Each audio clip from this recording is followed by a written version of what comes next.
Et si on pouvait tomber sur un article de blog venu tout droit du futur? C'est une question un peu folle, mais c'est exactement ce qui semble s'être produit. Aujourd'hui, on enfile notre casquette de détective et on mène l'enquête sur cette étrange découverte du web. Franchement, qui n'a jamais rêvé de ça? Savoir ce qui va se passer demain.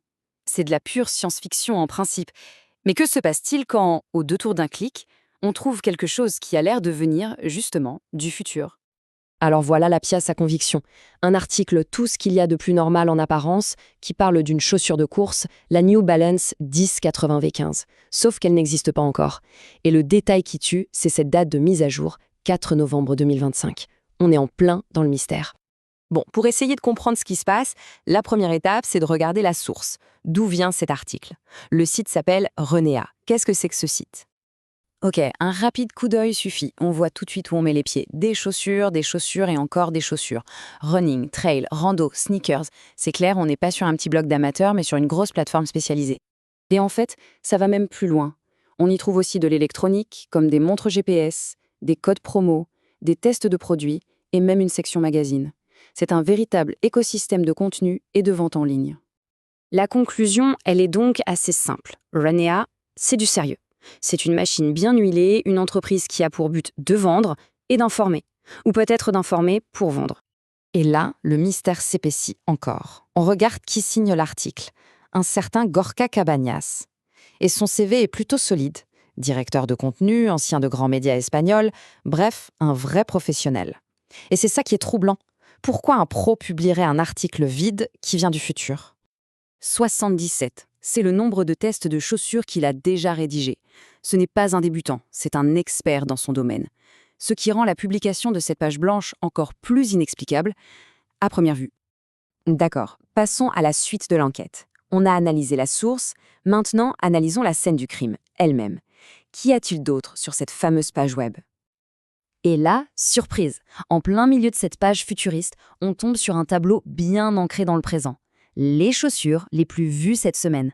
Avec des modèles bien réels, des prix, des notes, le contraste est saisissant.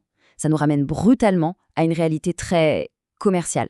En fait, tout autour de cet article fantôme, la page est bien vivante. Elle est bourrée de liens pour acheter, de prix, de promotions. Le but est clair, net et précis, faire du business. Et c'est là que le déclic se produit.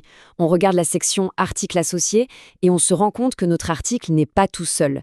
Il y a d'autres articles datés de 2025. Ah, ce n'est donc pas une erreur, c'est un système, une stratégie.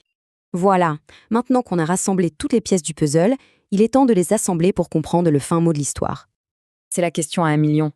Pourquoi diable est-ce qu'on créerait une page web sans contenu, des mois voire des années à l'avance, sur un produit qui n'existe même pas encore?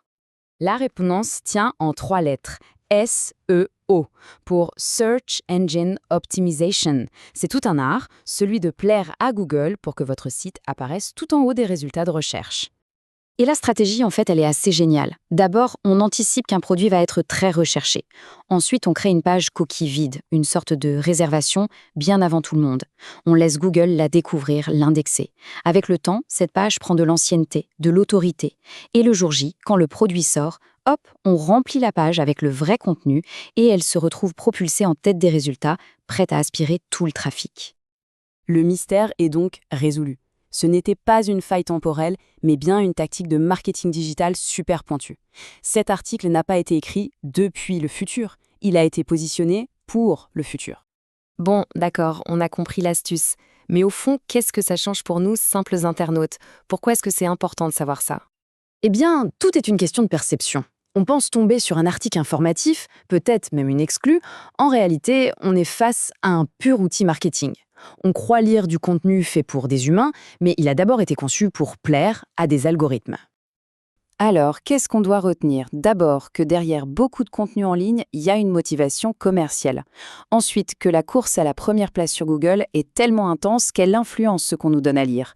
Et surtout, ça nous rappelle qu'il faut toujours garder un esprit critique quand on navigue sur Internet.